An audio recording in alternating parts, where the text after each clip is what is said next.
our success as we go forward. Really, the bottom line is, what are you going to do next? Whether we win or lose a football game or however it shakes out, we're responsible for the next phase for the program. So get ready for Maryland. Last home game, for the football season. So the last opportunity for Spartan fans this year. Senior day, always a great day for our seniors. A small senior class, but some guys that really have been involved in some great years. Damian Terry going back to the Rose Bowl year along with Shane Jones. They were freshmen then, and then Damian Terry, the things that he's been able to accomplish in the Ohio State win and playing a little bit against Penn State. Then certainly Brian Allen, Chris Fry, Gerald Holmes, Demetrius Cooper, guys that have played a lot of football for us, and those are the guys that really have played the most for us, I think, this year. When you look at Maryland right now, 4-6 football team, but I think they're an improving football team. They're number 2 in the conference in turnover margin. Special teams, very, very active. They play very well on special teams. Punt return, guys going to take shots, take chances. They're going to come after you, try and block punts. Kickoff return is very, very good as well. Got 2 outstanding running backs. Got a wide receiver that leads the Big Ten in receiving yards and catches, DJ Moore. Davion Jacobs as well is a guy that been very active as of late. Defensively, I think 2 outstanding running backs as well. Defensively, aggressive, again, turnovers.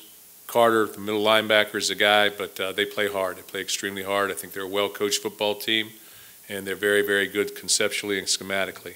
So it'll be a challenge for us as we move forward. I'll take some questions. We'll go from there. Mark, 2 I'll ask separately, both Maryland. First of all, how do you game plan for a 5th-string guy, a guy that's a transfer? It's just not a whole lot there to do that. How difficult is that?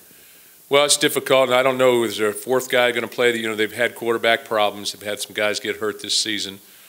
So that's been really a testament to their program, really, in terms of how they've continued to compete. But I think you look at high school film on him a little bit. You look a little bit at what he's done already, and then you get ready. But, again, you're going to have to adjust. I think the biggest thing that we have to do as a football program, defensively and offensively, every single week, regardless of where you're at, you need to adjust to what's coming at you from a game plan perspective. And so we'll have to do that. We've seen about everything imaginable. They'll continue to expand on that, I think, offensively, and the quarterback will be part of that. Defensively, they give you a lot of different looks as well. So, we've got to play up to our expectations. Secondly, when teams have utilized the tight end this year against Maryland, they've had success. There were some tight ends that were missed last week, just Brian didn't see him. That's just part of being a young quarterback. But do you have to kind of go back because he is so young and say, listen, this is where they're vulnerable, you got to take a look there? Yeah, I think, again, our quarterback and our team in general, we're young. So every experience is a different experience at times, and you're going to wish you had some throws back, wish you had some plays back. But that's the nature of it. That's the nature of the process. And I've constantly said, I think with any program across the country, people see the product. They don't see the process. The process is a process of development as we move forward. And every program is in that. Maryland's in that.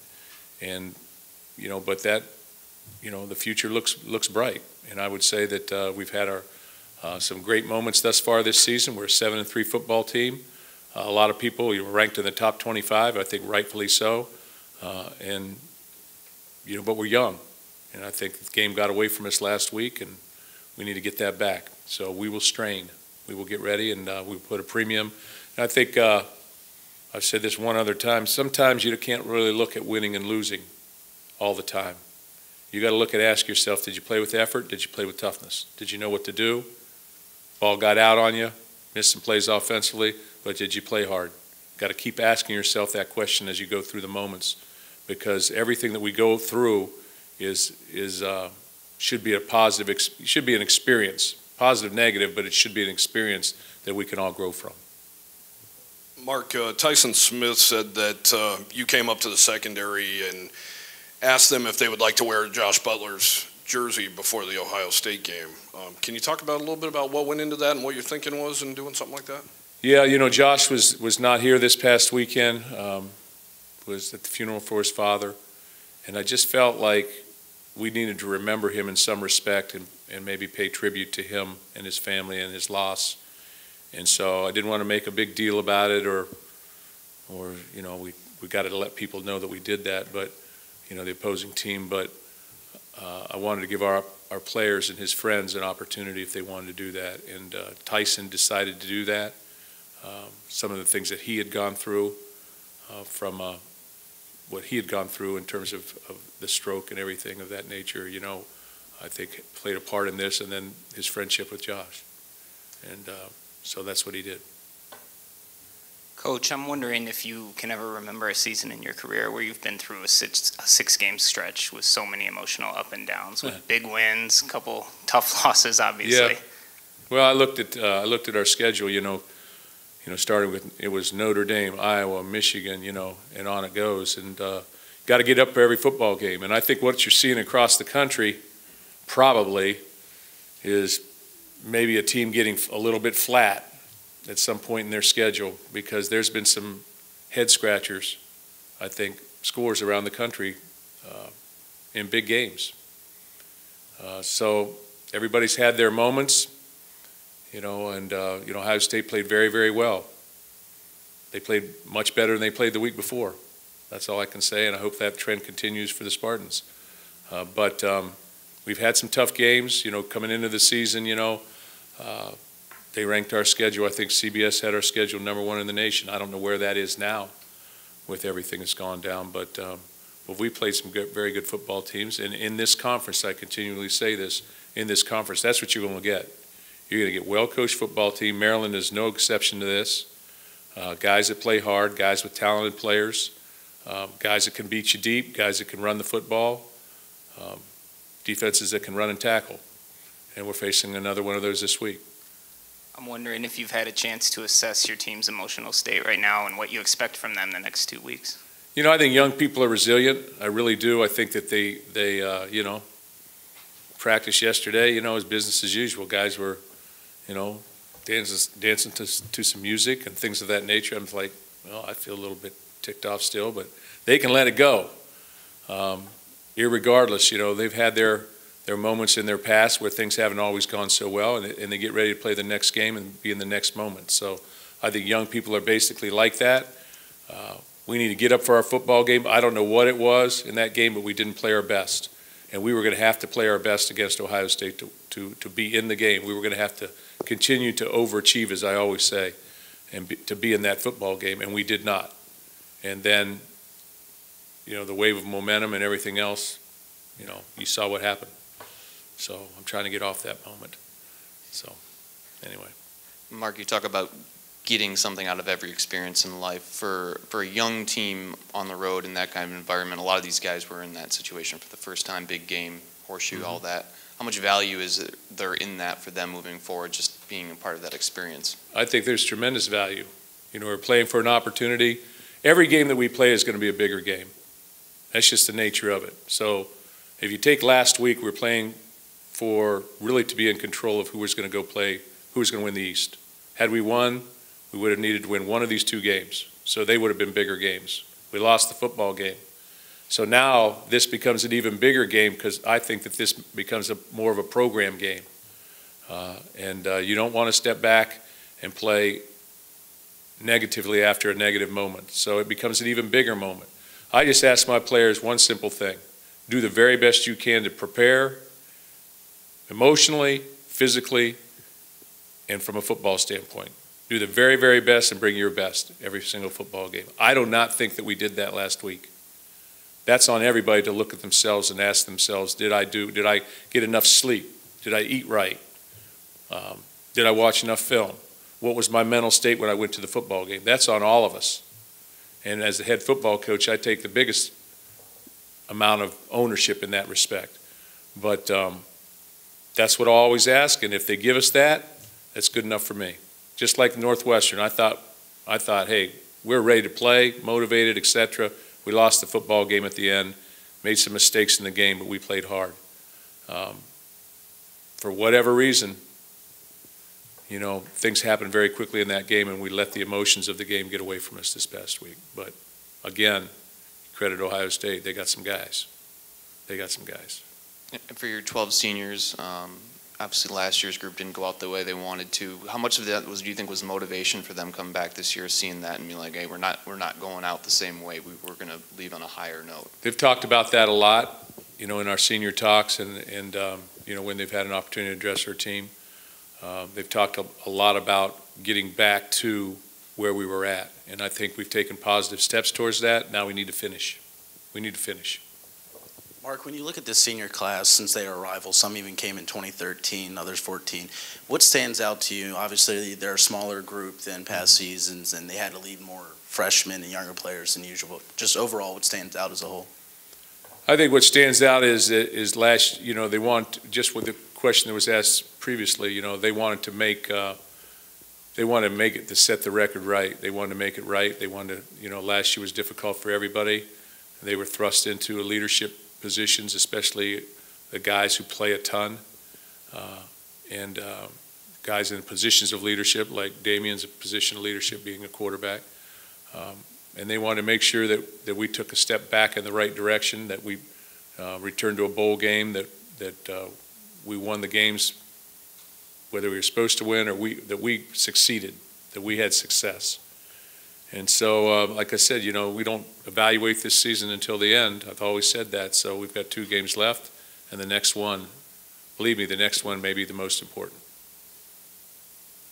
Mark, I was wondering if you could talk about the sophomore class and the development that they kind of made and the way that they've been able to really kind of take mentorship from the senior class, because it seems like the sophomore class have had a lot of people step up that a lot of people on our side didn't really expect to this year. Yeah.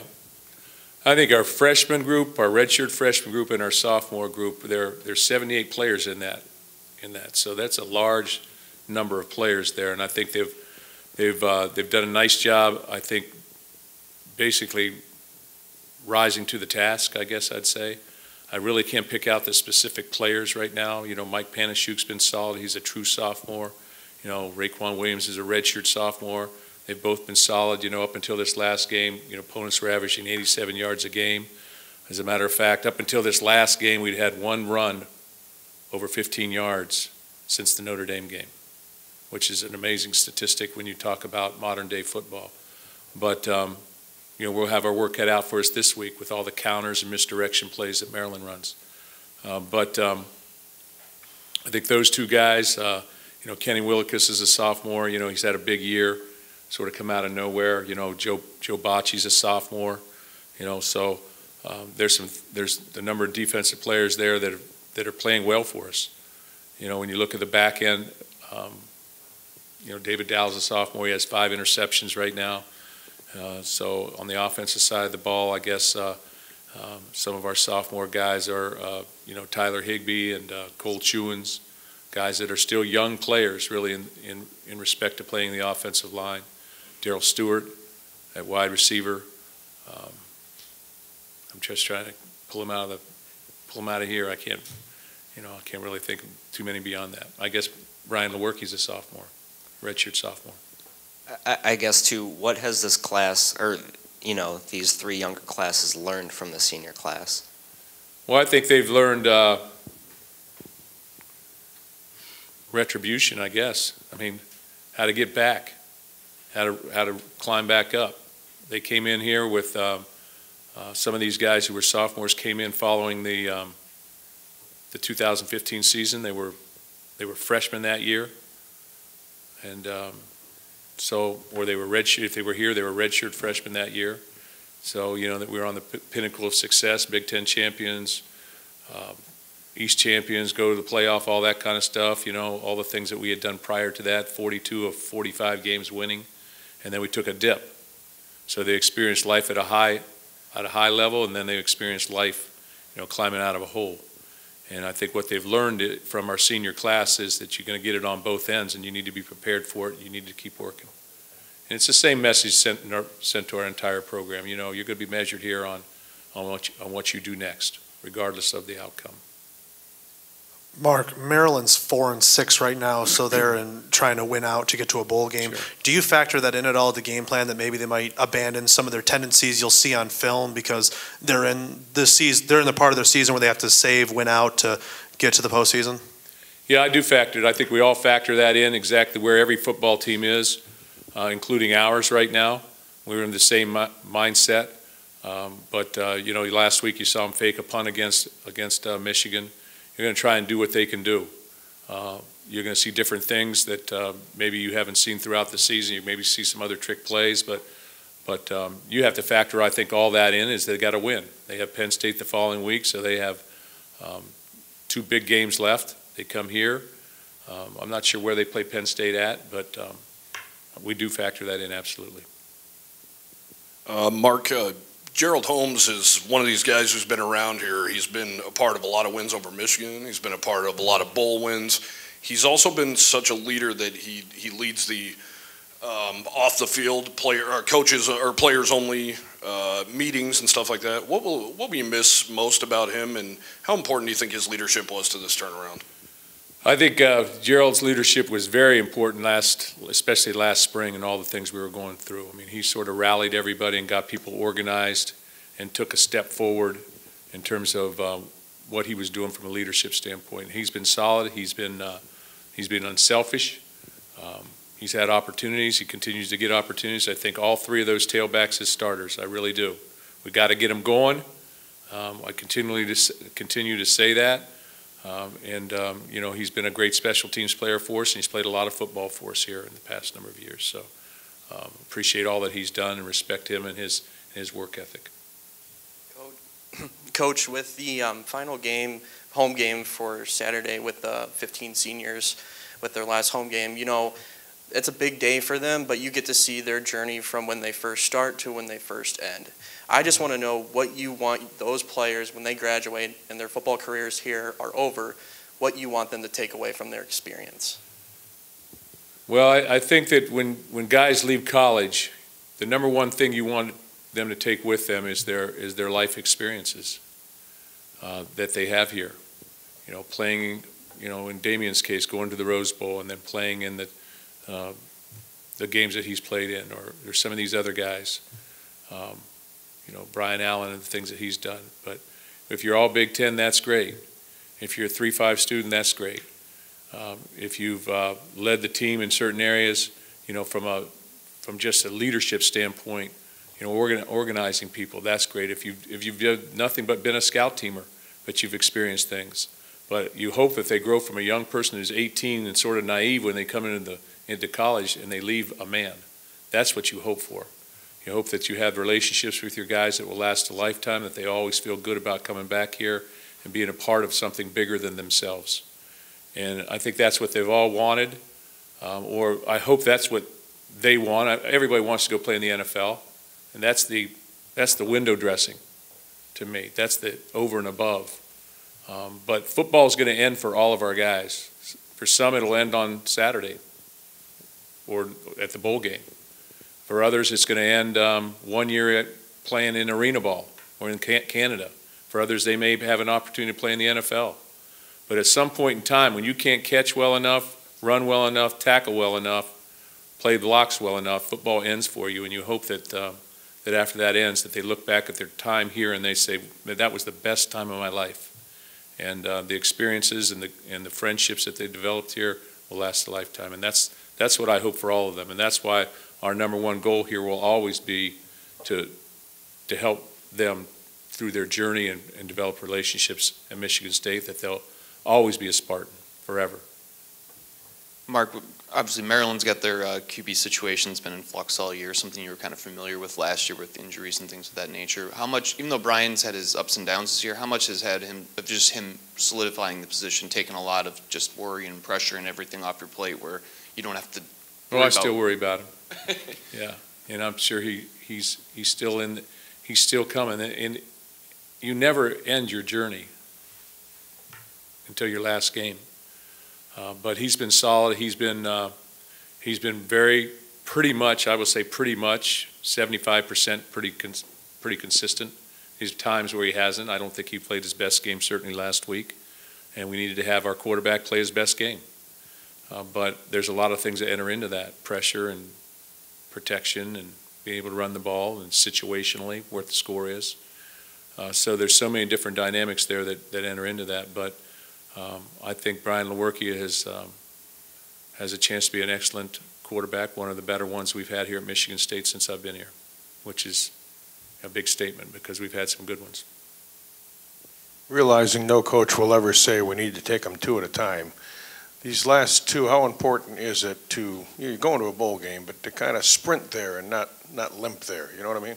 I think it's always important that you finish, that you complete a circle and you finish strong. So that's winning a bowl game sends you in, much like, hey, it really doesn't, the season matters, but what did winning the bowl game in 2012 set up for us? It set up 2013. 2011 we won, but didn't really set up 12. But it makes the off season a lot better. I can promise you that. So the focus here on these next two games is going to be intense, not just from a coaching perspective, but from our player perspective. And we need to see. I guess we need to see the product of that. We need to see wins on the field. We need to see us playing hard. But again, I'll go back to what I said. Play hard. Get yourself ready to go. Things can take care of itself usually. Go into a game flat, you're just asking for problems. So my job is to make sure that we're ready to go. We will be ready to go. I think winning 9 games is different from winning 7, if that's the question. There's no question about that. Our goal is to finish out. Our goal is to win 10 football games this season. I think that would be a tremendous opportunity, tremendous thing that we've done. We're competed for a championship. Now, let's not go backwards. Again, Maryland has a better football team than they've had quarterback issues, but they have a better football team than their record would suggest, and I would suggest the same about Rutgers, but we'll worry about this one at a time.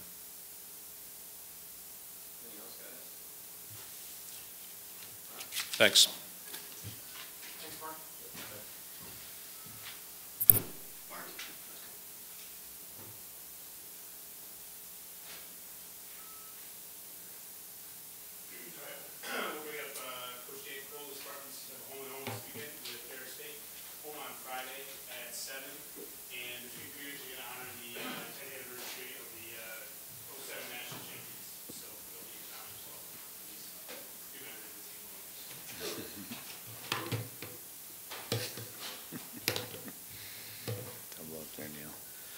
All right, last weekend, interesting weekend, and I thought there were certain things in both games were good. I guess looking at it overall, what we've been looking at and trying to do and trying to keep an eye on with our guys and keep them moving forward in the process, and that's just learning a little bit and getting a little bit better every game. And I thought big difference between the game was just maybe I guess the enthusiasm with which we executed some things. I think we blocked more shots, we ran better routes, we finished more hits, more 50-50 battles. We were a lot better on Saturday night, and we're consequently I think just a much harder team to play against. So some learning going forward, especially for a young team, is that there's a price for victory, and usually the more ice bags you have after the game, the harder you played, and maybe Friday night there wasn't quite enough ice bags in there. So I think we did some things well, but you can be positionally there, but not really getting some things done. So I liked the effort, liked how they rebounded, liked how they came back and played and figured out a way to win a hockey game. So we're looking at weekends like that in the Big Ten, and if we can keep taking points every weekend till we get a little bit more mature and a little better, then we can keep building forward. And this weekend's another good weekend for us to look to do some stuff. Another in-state rivalry, a home and home game, which I like. I think those are fun with Ferris State, and again, it'll be up to us to make sure we're ready to go here on Friday night. Coach, on Saturday, your first Big Ten win, your first win against a top 10 team. How important was that win against Wisconsin for you and for the team? Well, I think, as we've seen before, I think feedback is important, and you can play well and not win. that just makes Monday through Thursday the next week a lot harder. You've got to motivate them. You got to figure out a way to find the positives. But when you win, you can point to something and say, hey, if we do this, this, and this, there's a direct correlation. So again, getting back to it, where we want to stick with that process and keep moving forward and make sure guys realize that that's what it is and we can't shortcut it. That feedback of having a win is outstanding, and I think it gives Monday a little more jump in practice, and hopefully that leads us to getting better faster. Danton, Izzo's going through this, and so is Dantonio. You can't grab a blackboard and teach a kid how to be tough. It just has to learn it. Is that the most frustrating thing as a coach? You can teach almost every part of hockey, but you can't teach toughness. Yeah, it's tough, and I think one thing when you're looking at guys and players, you try and see them enough, and you try and see some guys have to go through some difficulties, some hardships, and see how they battle through it. So, you hope you have the right kids. You can try and replicate some of it. We went through a lot of it with the national program with the young guys that hadn't been involved in a lot of physical hockey, and we spent a lot of time in the first year there with specific drills and closed areas where there has to be contact. And but the physical side of it, we're going to need guys. Our freshmen need to get. They need to get a little grittier. We need a little more sandpaper out of them, especially if you come in and you produce right away. That's one thing. And you put up a bunch of points like Joe Murphy or Rod Brendamore, then maybe you get away with some things. But if you're not producing point-wise, you have to bring that. And ironically, probably our most physical freshman, maybe Tommy Miller as a defenseman, I guess. But up front would be Mitch Lewandowski, who's not a big guy, but he's sturdy. He bumps. Whenever we do forecheck videos or back pressure videos, there's Mitch right in the middle of it throwing checks. So there's a correlation, and it's hard to bring that out. And I always think you can get about 10% maybe better with guys. You can make them 10% smarter as a hockey player, 10% more physical. But more than that, it's what they have in them, and you just try and bring that out of them. Dan, Cody Milan has found a nice spot on the power play and so forth. What's your assessment of his play in that role and what he's doing on the second line also? No, Cody's been great. He's probably been one of our most consistent performers, and on the power play, that's the obvious thing. He fits over there. We needed a right-handed shot. He has really good puck skills, and he can shoot a puck. So we tried him over there, and that seems to have worked really well for him. And a lot of his points have come from that situation. But just 5-on-5, he's done a really nice job on the right side. He's a big guy. We can use him in matchups. So he's playing with Saliba and Lambden for the most part, and that's allowed us to get them out against other teams' top line sometimes. And Kodorenko's line can do it, but if they're going to spend all their time playing against Trent Frederick and Tommy Novak and Casey Middlestat, guys like that in the league, that takes away from their offense. So if they can get a break and either Tommy Apap's line or Sammy Saliba's line can play against the top lines, that really helps. And Cody's done a great job with that. He's got pucks out, and he's got pucks in. He's banged around. He's not he's not a kamikaze out there running around, but he does play physical, and he's a smart player. And I think he's got some confidence in all 200 feet of his game right now, which is a great thing to see. And as young as we are, as a junior, we look to his leadership. Even though Mitchell Lewandowski is a freshman, what have you seen? He's played in very little games because the season just started. What have you seen in him in improvements, and what do you see for his future throughout the program? Well, I think, with Mitch, one thing, he was hurt 2 years ago and kind of missed a summer of training and had a pretty good year with Chicago. And then last year, same thing, he had shoulder surgery and missed the summer of training. So really, I look at Mitch from Christmas on last year, and he really took off. He was about a point a game during the regular season, which is really hard to do in the USHL, and then had a great playoffs. And then on top of that, what I think he did over the summer nutritionally, workout-wise with Coach Vorkapik and coming in here being real dedicated. I think that really, he's got the hands, he's got the sense out there and the vision. So you add into that a little bit of fitness, and I think that's really bumped his game. And I think for the future, I was talking to him and his mom on Saturday. We have parents night. I think he's just bumping it. I think there's a lot left in his ceiling. So you know what, I'm excited for the future with that young man, and he's going to hit a rut here at some point, but he's a pretty level young man. Everybody goes through it, but he just plays the game well. He's got a good stick passing and shooting, and he fits with that line. So he's been a lot of fun to watch. Coach, you go from a rough start on Friday, giving up the first 3 goals, to Saturday blanking the number 7 team in the nation. I'm wondering, what did you or the coaching staff work on between Friday and Saturday, specifically defensively, to pull off that shutout and get the 2-0 win? Yeah, I think it was more application. I don't know if we changed a bunch of things, but I can tell you the video in the morning that we did with the guys was a lot of it's between the blue lines, and the game they used to talk about is one in the corners. It's changed a lot, and if you can do a better job up ice in keeping teams from coming through the neutral zone with a lot of speed, if you can do a good job yourself coming through the neutral zone. So I thought our guys were on the wrong side a lot. We couldn't negate their speed. They had 3 guys coming in on the forecheck a lot on Friday. We defended well, but we were always in that, they had the advantage on us every time. So that was probably the biggest emphasis.